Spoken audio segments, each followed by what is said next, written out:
Earl Nightingale said something that I really love. He said, most people think they want more money than they really want and settle for much less than they could possibly get. I think probably many of you were born with the very same idea that I was, or were brought up with it anyway, that if you're gonna make any money at all, you're gonna have to work very hard, mate. Well, let me go back to what Napoleon Hill said here.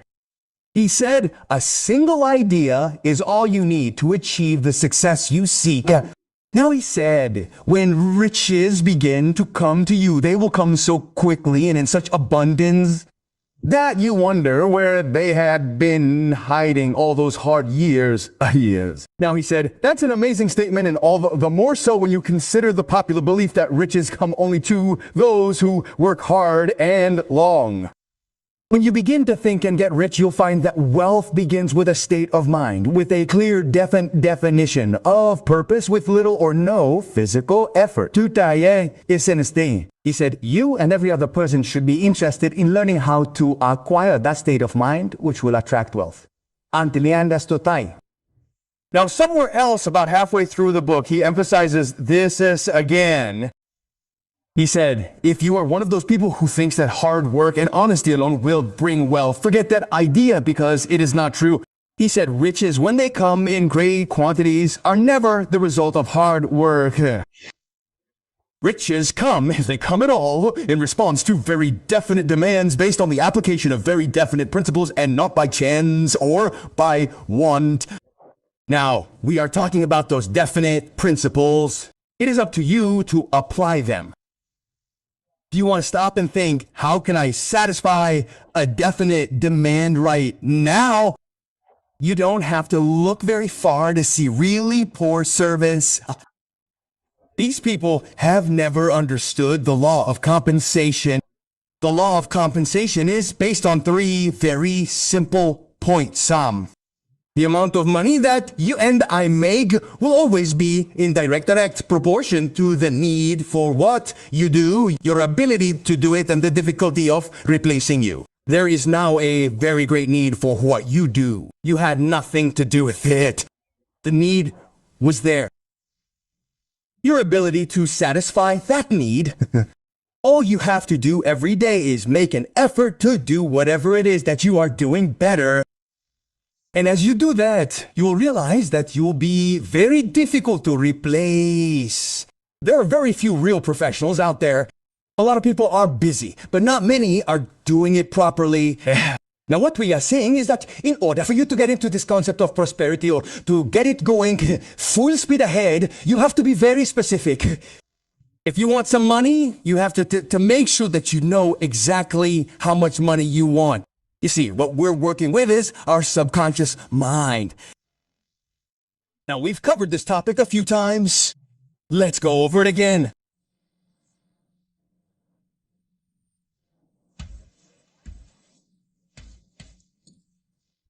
It's the ideas that have been programmed deep into our subconscious mind through constant repetition that are creating the conditioning that defines us right now.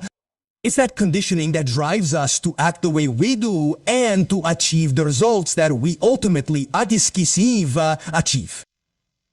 If there's poverty in this area or a lack of financial resources, the problem isn't with what we're doing, it's with what's driving us to do it. You have to understand that the action or the behavior is really just an effect. But this, in fact, is precisely what everyone is constantly working to change. They're working on changing the effects. If you really want to change your results, it's absolutely essential that you address the root cause of the problem. And the root cause of your financial situation right now is right here in the subconscious mind. Right. Now, what we have to do is choose to think and to consciously construct an idea of the prosperity that we seek here in our consciousness. Then we have to engage emotionally with that idea. Now, people without money would have a hard time accepting this. I've never met anyone with money who had a hard time accepting this. In fact, they know it, and that's why they have the money. Now, you're working with your subconscious mind, and it's essential that you know exactly how much you want. Now, let's stop for a moment and think about money for a few minutes. We live in one of the wealthiest countries in the entire history of the world. There's absolutely no doubt about that. You can work productively for your entire life, let's say for 45 years, and it's quite a rare thing, but only one or two people out of 100 at the end of their business career are financially independent. Akramulanda. And yet anyone can become financially independent. And the strangest thing about it is that you never have to make a lot of money to achieve financial independence. Very, very few people make a lot of money. There's 0.452% of the population that's making $100,000 a year or more. This implies that fewer than half of the top 1% of our population, a truly insignificant fraction, reach an annual income of $100,000 or higher. It's a really minuscule percentage. That's really shocking to the average person's mind. Quite often in our seminars, we ask individuals, how many people do you think? What percentage of the population? I had a young lady the other day at a seminar up in Ottawa who said about a third. Less than half of 1%.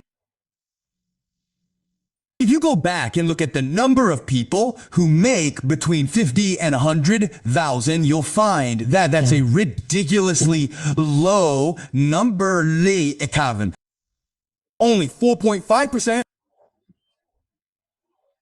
of people are making more than $50,000 a year. The percentage of those who are between 25,000 and 50,000 is 53%. So when you're at those cocktail parties by the barbecue neighborhood guy, don't believe all the stories you're hearing.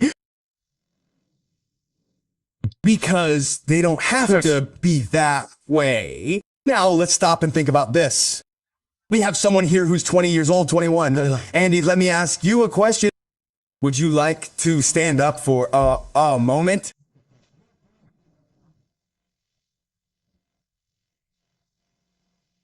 Andy, how many ways? Let me shake your hand first. How are you, Andy? Very good. I'm doing great. Andy, how many different ways do you think there are today to make money? Many hundreds. Well, as you know, it's written in the book that there are only two ways. And that's a little bit surprising to most people. The other day, a young man told me that there's only one way. He was very, very close. There's two ways. One is when people work, and the other is when money works. Those are the only two ways that you can make money. Do you work, Andy? Yes, you work. Do you spend or invest one of those every week? Very simple. It's very simple to understand. What we're looking at here is a $20 bill. Andy, when you woke up this morning, you sat on the edge of your bed for a moment and you thought, I wonder if I'm going to get dressed today. I didn't. You got dressed automatically, right? That's a habit. All right. It's something we do without consciously thinking about it. Andy, let's say you took one of these $20 bills and you saved it every week. Just fold it up and save it. And you did that for 50 weeks. You would have $50, $20 bills. How much money would you have?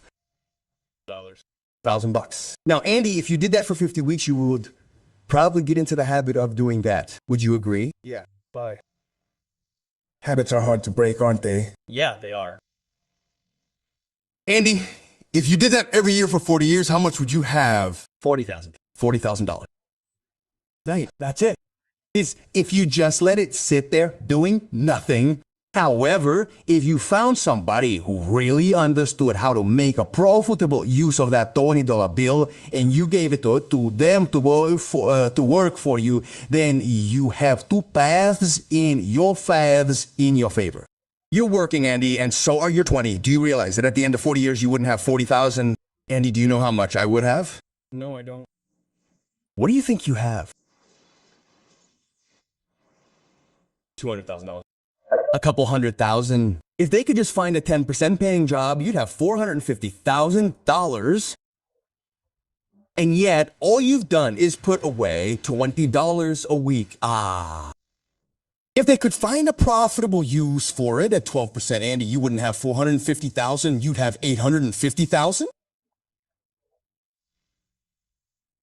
And if they could find a profitable investment for this $20 bill at 14%, and there are plenty of people out there who around you that can help you achieve that, you would have $520,000 today, Andy. And all you would have done is put aside $20 a week. And you would have $1.5 million working for you. Now, there's less than half of 1% of the population in your country that is making more than $1,000, though. If you never spent the $150 or the $1.5 million, if you just let it sit there, Andy, you know that would make you $150,000 or $200,000 every year, and you would still have your $1.5 million. I imagine you could get by on that for quite a while, don't you think, Hank? Yeah. If I had to. Sure. Thanks, Andy. And all Andy has done is put aside $100,000 a week. You know, if Andy worked at McDonald's making French fries and never got promoted, he could be a millionaire. You see? The classic mistake that most people make is that if you want to be a millionaire, you know, you have to make a lot of money. And of course, that's not true. If you want to be a millionaire, you have to have a plan to be a millionaire. That's all it takes. You just have to make up your mind. You're going to become one. How many of you would like to be a millionaire? Be honest. Let me see your hands. Everybody has their hands up. What about you? Would you like to be a millionaire? You know you can. All you have to do is set one of those aside every week. Give it to somebody who really understands money. I wouldn't be the one to give it to them. And if you have any questions, just ask my wife. You see, John said his goal was to make more money than his wife could spend. I set that goal for myself over time, and my wife said she was up for the challenge.